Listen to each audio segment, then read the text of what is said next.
Assalamualaikum warahmatullahi wabarakatuh. Alhamdulillahirabbil alamin wa bihi nasta'in ala umuri dunya waddin. Wassalatu wassalamu ala asyrofil anbiya'i wal mursalin sayyidina wa maulana Muhammadin wa ala alihi wa sahbihi ajmain, amma ba'du. Yang terhormat dosen pengampu mata kuliah Psikologi Perkembangan, yaitu Bapak Dr. Haji Ahmad bin Sufi, Magister Agama, dan tak lupa kepada teman-teman yang berbahagia.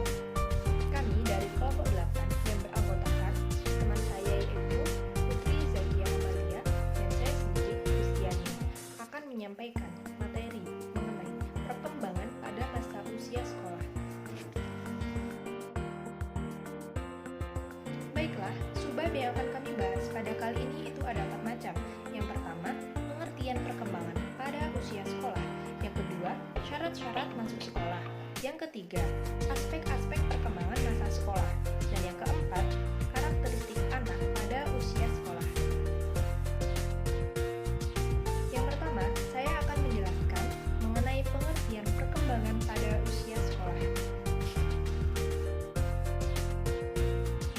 Perkembangan merupakan proses kualitatif yang mengacu pada kualitas fungsi organ-organ jasmania dan bukan pada organ jasmani tersebut, sehingga penekanan arti perkembangan terletak pada penyempurnaan fungsi psikologis yang termanifestasi pada kemampuan organ fisiologis dan juga dapat diartikan sebagai terjadinya perubahan-perubahan aspek psikologis dan aspek sosial. Anak sekolah dasar adalah anak yang berusia 6-12 tahun, memiliki fisik lebih kuat, sifat individual, serta aktif dan tidak bergantung dengan orang tua. Banyak ahli menganggap masa ini sebagai masa tenang atau masa laten, di mana apa yang telah terjadi dan dipupuk pada masa-masa sebelumnya akan berlangsung terus untuk masa-masa selanjutnya. Masa sekolah bisa juga disebut sebagai masa akhir kanak-kanak. Dalam pembahasan mengenai pada masa usia sekolah, dapat dimulai dengan fase TK yang menjadi jembatan antara rumah dan sekolah. TK merupakan transisi dalam proses pendidikan anak. Saat di TK, anak dibimbing untuk melepaskan dirinya dari kebiasaan rumah. Banyak aturan yang harus ditaati dan dilaksanakan, dan juga lebih diutamakan kegiatan bermain daripada belajar. Dengan demikian, mereka lebih banyak mengenal benda-benda, bergaul dengan teman-temannya, dan saling menghargai.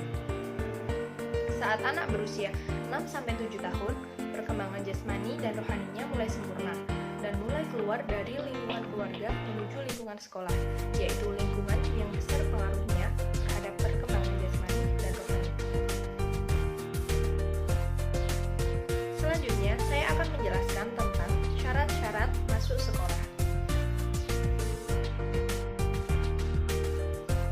Ketika anak berusia 6-7 tahun sudah dianggap matang untuk belajar di sekolah dasar jika yang pertama, kondisi jasmani cukup sehat dan kuat untuk melakukan tugas di sekolah.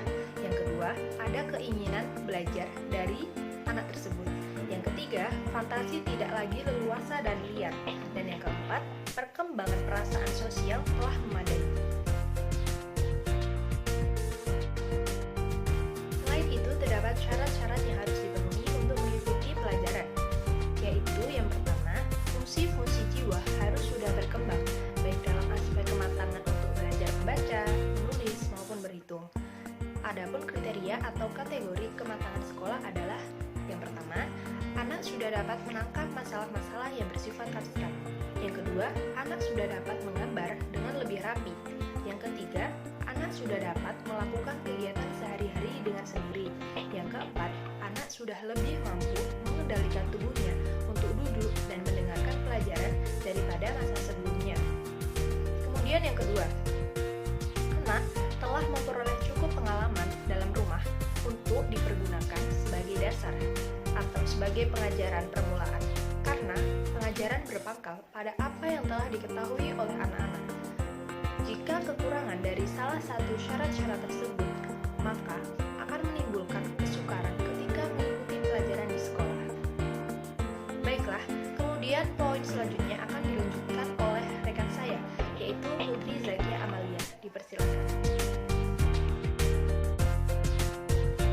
Yang ketiga ialah aspek-aspek perkembangan masa sekolah. Yang pertama kemampuan yang lebih dalam memahami dan menginterpretasikan komunikasi lisan dan tulis. Pada masa perkembangan bahasa, nampak pada perubahan perbendaharaan kata dan tata bahasa. Anak semakin banyak menggunakan kata kerja yang tepat untuk menjelaskan satu tindakan seperti makan, minum, dan tidur, dan mandi. Yang kedua yaitu perkembangan fantasi. Fantasi senantiasa hidup akan mencari lapangan penyaluran lain, misalnya hiburan, seperti membaca buku-buku, mendengarkan cerita, dan sebagainya. Yang ketiga yaitu perkembangan berpikir. Istilah yang biasa digunakan dalam psikologi ialah intelek atau intelijensi. Yang dimaksud intelek ialah kemampuan berpikir, sedangkan yang dimaksud dengan intelijensi ialah kemampuan kecerdasan. Perbedaannya hanya terletak dalam waktu saja. Di dalam kata berpikir terkandung perbuatan menimbang-nimbang, menguraikan, menghubungkan, sampai akhirnya mengambil keputusan. Sedangkan dalam kata kecerdasan terkandung kemampuan seseorang dalam memecahkan masalahnya dengan cepat. Yang keempat ialah perkembangan perasaan, terbagi menjadi 4 bagian, yaitu yang pertama perasaan intelek. Perasaan intelek yang menyertai perbuatan berpikir.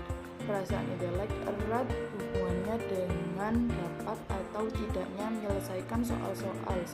Yang kedua ialah perasaan seksual. Sebelum anak mencapai usia 12 tahun, perasaan seksualnya belum berkembang.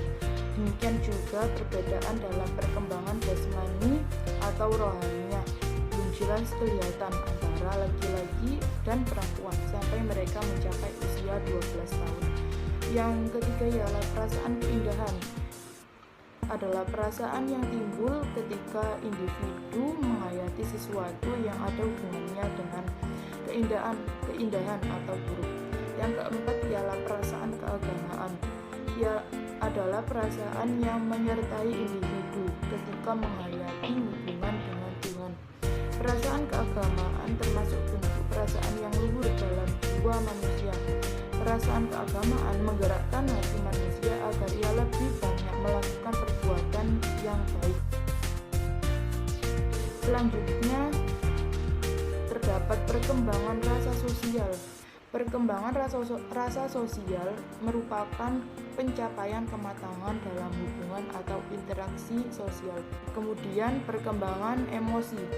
Emosi merupakan suatu keadaan atau perasaan yang bergejolak pada diri seseorang yang disadari dan dilakukan melalui wajah atau tindakan yang dilakukan sebagai penyesuaian batin terhadap lingkungan untuk mencapai kesejahteraan dan keselamatan. Kemudian ada perkembangan moral. Anak mulai mengenal konsep moral atau mengenal benar, salah, baik atau buruk pertama kali dari lingkungan keluarga. Usaha menanamkan konsep moral sejak dini atau prasekolah merupakan hal yang seharusnya. Kemudian ada perkembangan motorik atau fisik. Masa ini ditandai dengan kelebihan gerak atau aktivitas motorik yang lincah. Oleh karena itu, usia ini merupakan masa yang ideal untuk keterampilan seperti menulis, menggambar, melukis, berenang, dan lain sebagainya. Yang terakhir ialah perkembangan kognitif. Perkembangan ini menggambarkan bagaimana kemampuan berpikiran, perkembangan, dan berfungsi. Kemampuan kognitif dapat dipahami sebagai kemampuan anak untuk berpikir lebih kompleks, serta kemampuan melakukan penalaran dan pemecahan masalah. Kemampuan berpikir anak berkembang dari tingkat yang sederhana dan konkret ke tingkat yang lebih rumit dan abstrak. Yang keempat ialah karakteristik anak pada usia sekolah. Karakteristik perkembangan masa anak akhir usia 6-12 tahun. Karakteristik pada usia ini dapat dikemukakan bahwa Beberapa ahli psikologi orang tua dan pendidik memberikan beberapa label kepada usia masa akhir anak-anak ini. Pada usia ini ditandai dengan peristiwa penting, yaitu masuknya siswa pada babak baru memasuki pendidikan formal tingkat sekolah dasar, sehingga dapat menyesuaikan berubahnya perilaku karena dituntut menyesuaikan dengan situasi yang baru, di mana banyak teman-teman yang belum dikenal sebelumnya. Karakteristiknya seperti emosi yang labil, kondisi anak saat berubah, keadaan perasaan dan kejiwaannya, seperti sedih, berubah menjadi marah, sering marah karena sesuatu yang tidak jelas, dan sikap lainnya. Kemudian memiliki rasa ingin tahu yang tinggi. Rasa ingin tahu merupakan aspek yang penting dalam tumbuh kembang anak yang harus dimiliki. Karena semakin besar rasa ingin tahu yang dimilikinya, maka tumbuh kembang anak semakin baik dan menjadikan anak-anak belajar banyak hal baru. Kemudian suka membanding-bandingkan dirinya dengan orang lain dan menganggap sesuatu tidak penting. Untuk selanjutnya saya serahkan kepada moderator.